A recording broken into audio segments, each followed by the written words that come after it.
Hello dear students, myself Bhavin sir. Now we are here for complete our chapter. Today you have to learn the standard 7 science chapter 2. So now we have to complete the chapter 2 digestion in grass eating animal. मतलब grass eating animal कैसे digestion करते हैं वो हम सीख लेते हैं. Grass eating animal they are chewing continuously even when they are not eating. अगर वो खाते नहीं हैं उस टाइम भी वो लोग खाते ही रहते हैं. मतलब वो उसका चूइंग मतलब चावन उनका चालू ही रहता है उनका. And that is it is which called rumen in the part of the stomach. They have called rumen. वो अपने स्टमक में स्टोर रखते हैं, right. Then they are storing in the stomach the food. Then see, this is the stomach there. For example, we are talking about the cow, and partly digested they are eating, and it is called the curd. They are eating partly digested. They are that is eating it is called curd. उसको curd बोलते हैं. But later this curd returns by the mouth. बाद में ये curd mouth में आता है in small lump and the animal chew it. This process this is called rumination. And this animals, those who are eating this type of food this way, it is called ruminants. So dear students, in this chapter we also have to learn how to animals eat their food. Animal कैसे food खाते हैं, right? And mostly they are eating plant, and the plants have cellulose. plants की cell wall cellulose से बनती है. And this is it is a very hard to digest, right? It is very hard to digest for us. Human beings cannot digest this cellulose. That's why we are not eating plant directly. हम plant product direct नहीं खाते, हम उसको cook करते हैं और बाद में खाते हैं, right? So only animals can eat directly. Why? Because they are ruminants. They are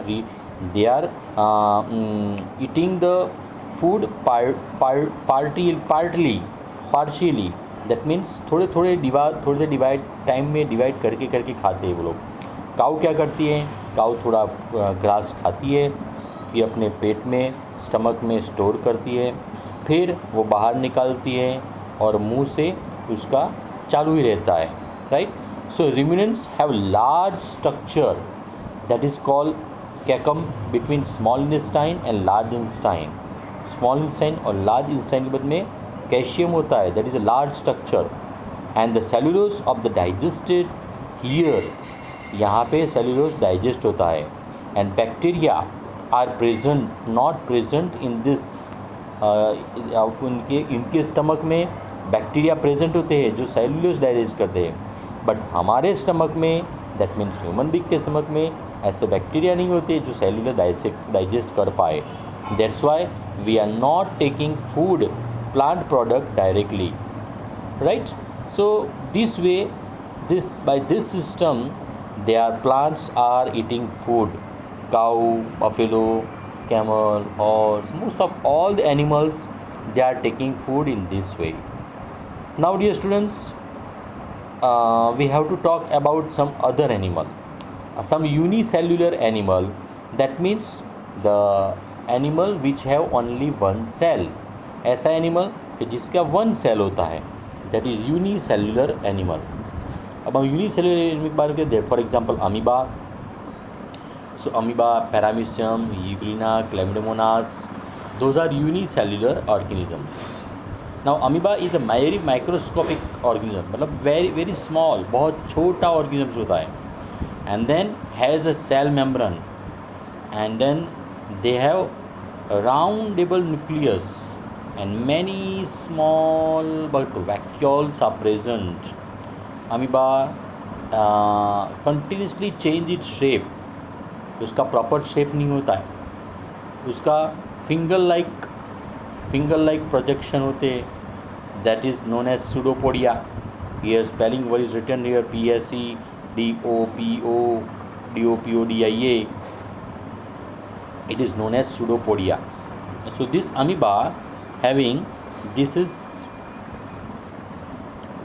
finger-like structure. This is known as pseudopodia. Now how they are eating the food?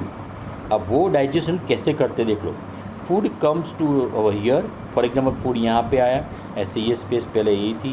And as poor as food comes nearer they take that part of the cell is become pseudopodia.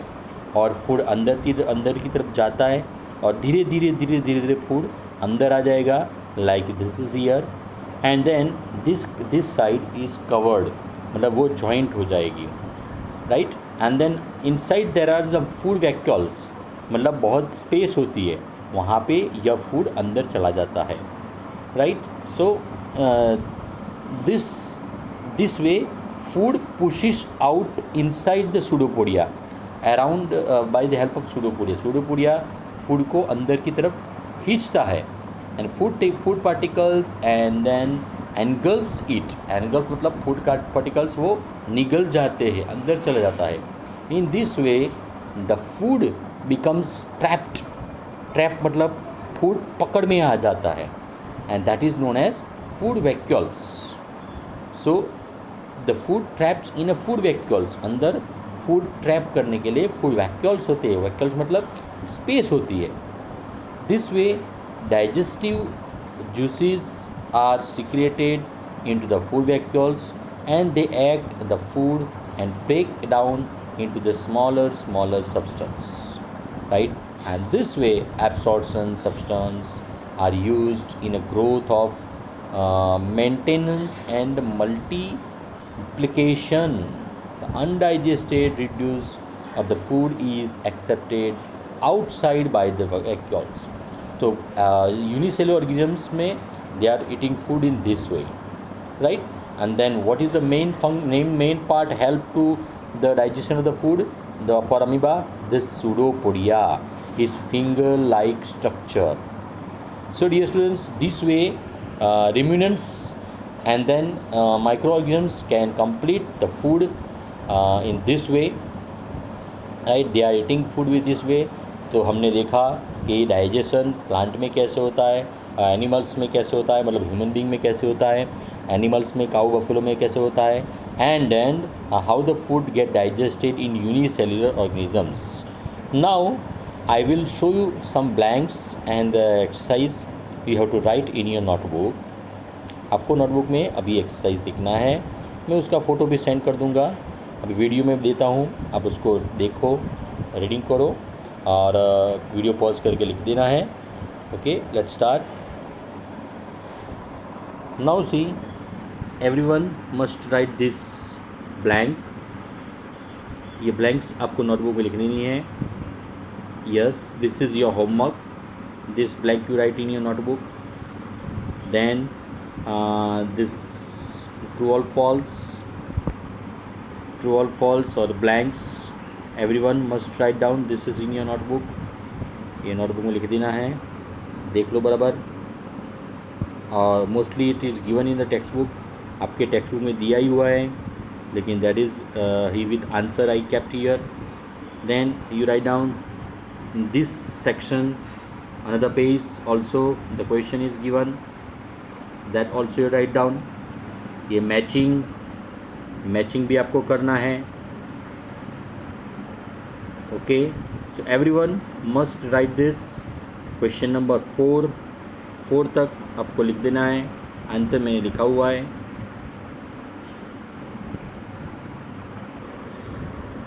Then now write down question number 9, fill in the blanks. ये fill in the blanks लिख दो, that is also you write down. Video pause करके आप ये questions blanks आपको notebook में लिखना है, राइट. रेड पेन से आंसर लिखा हुआ है. This is of old student book. That answers are written wrong, that's why I change it. Then write down this blanks also. Sorry, this matching. ये matching भी आपको होमवर्क में करना है. So dear students, this is you have to complete in your notebook as a homework. And then next time we will start the new chapter number 3. Okay, तब तक के लिए गुड बाय, सी यू.